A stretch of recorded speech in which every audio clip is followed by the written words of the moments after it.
I jumped into the passenger side of my buddy's car and off we went. And it wasn't long thereafter when it happened. My friend Ed was driving way too fast.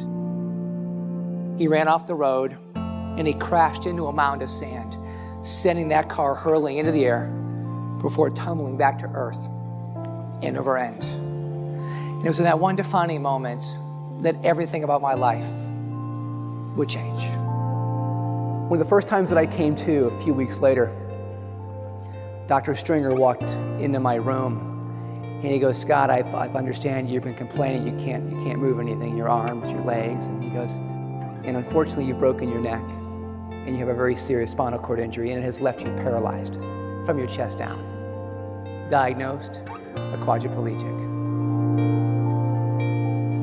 When I first started pushing a wheelchair, that's when one of my doctors, though, pulled me over. And he goes, "Scott, look, you need to understand the seriousness of your spinal cord injury and come to realize that the movement that you're getting back in your arms is as good as it's going to get." What I heard was, you might as well go ahead right now and give up hope. Give up hope in the idea you'll ever come out of this chair. But the problem was, I bought into his words.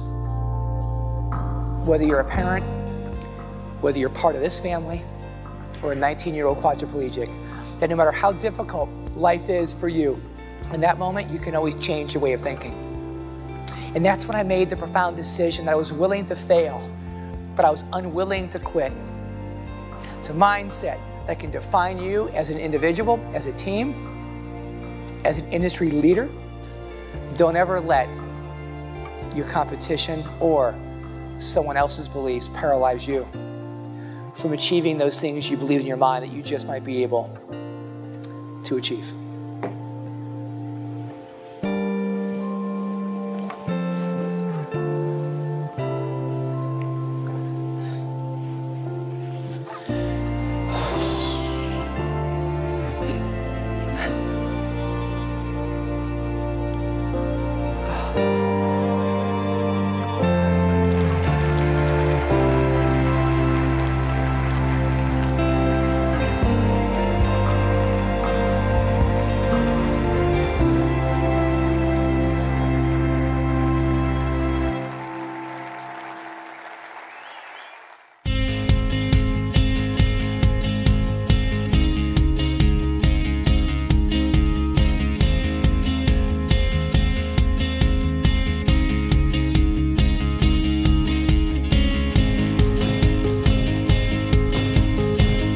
Sometimes though, and I get this, it's hard to stand back up again and again when you've been knocked down in your own health, in a relationship, by your competition. The next time you're knocked down, don't let your mindset become your biggest handicap. How? One way that I've learned is by asking better questions. You see, the martial arts teaches you never to lose the ability to play the part of being a student. Always ask, always seek. They encourage you to ask questions like, what don't I know? What am I missing? And what can I practice next? You quickly start learning that asking these what questions, it opens up your mind to seeing your challenges from an entirely different perspective. And that's when I came to realize that asking why me is not the question we should be asking ourselves in our lives out there in the marketplace. The questions we should consider asking are, what can I learn?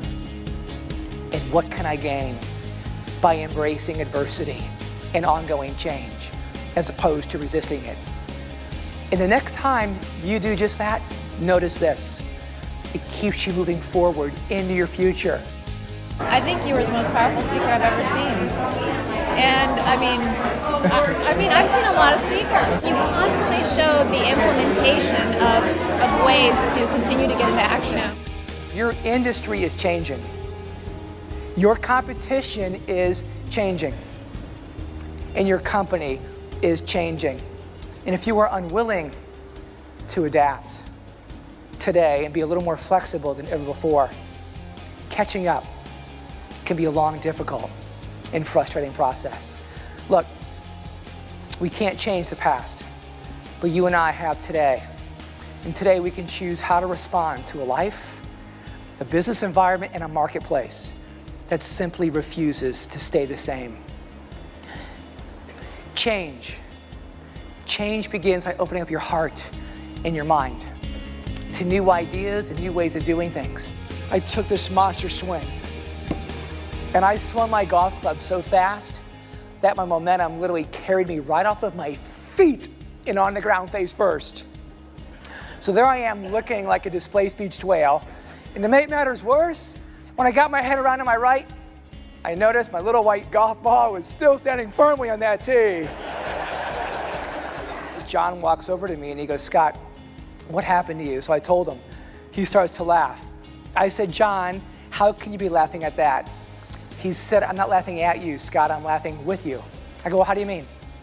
He said, "Do you know how difficult it'll be for me to go home, tell my golfing buddies that a walking quadriplegic just beat me in a round of golf by 2 shots?"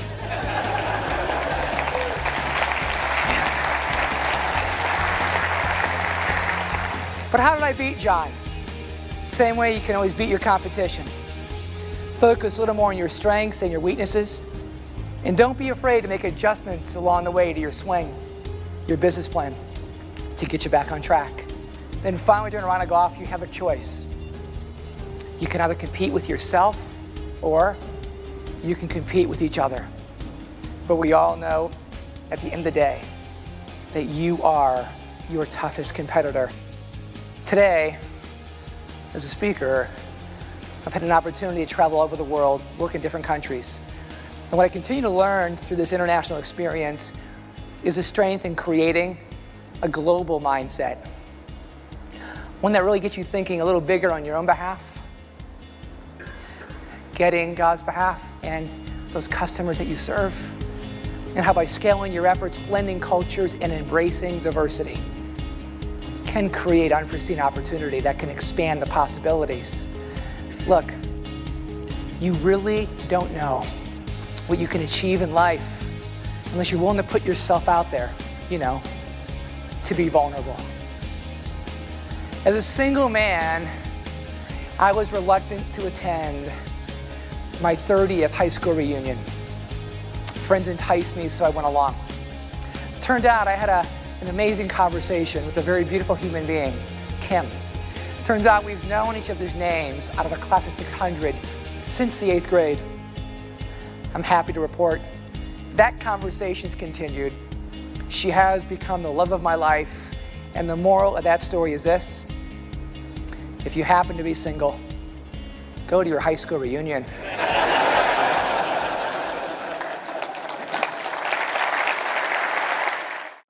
Blessman wanted to teach me how to snow ski.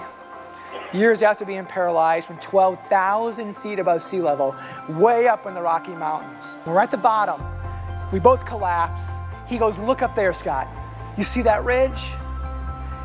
There's 2 little people, they're not trees. There's 2 little people on that ridge about to come down. That's where you started." He goes, "Isn't it amazing how far you've come?" He said, I'll let you know in this secret. He goes, "Most people who snow ski never venture out to the backside of the mountain, but you did." But here's the kicker. 45 minutes down that mountain when you were gasping for air, I was hoping to God that you would quit. You know why? I was just so tired picking you up.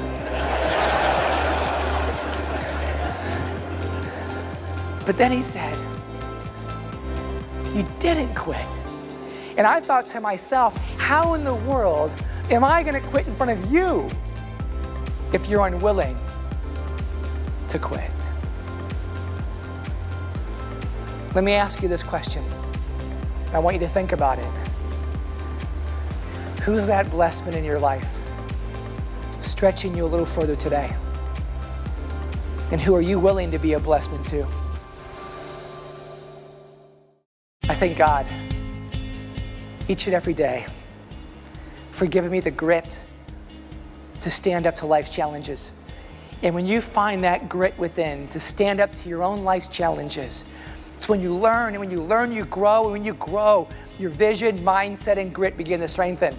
Now are ready to get out of your own chair, so to speak, and stand up to the challenges and the opportunities that you're experiencing in your life, being part of this family, and perhaps take action in ways that you've never thought about taking action. Now, so you know that I'm not providing any kind of false hope.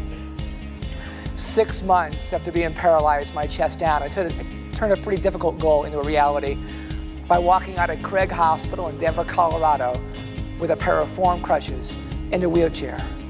Then it would take me an additional 6 years of my life, an additional 2,190 days to be able to walk with the simple use of a cane. So what I'm really trying to say is this: if you are looking to thrive, to beat the odds, and achieve extraordinary results in your own lives, don't give up too soon.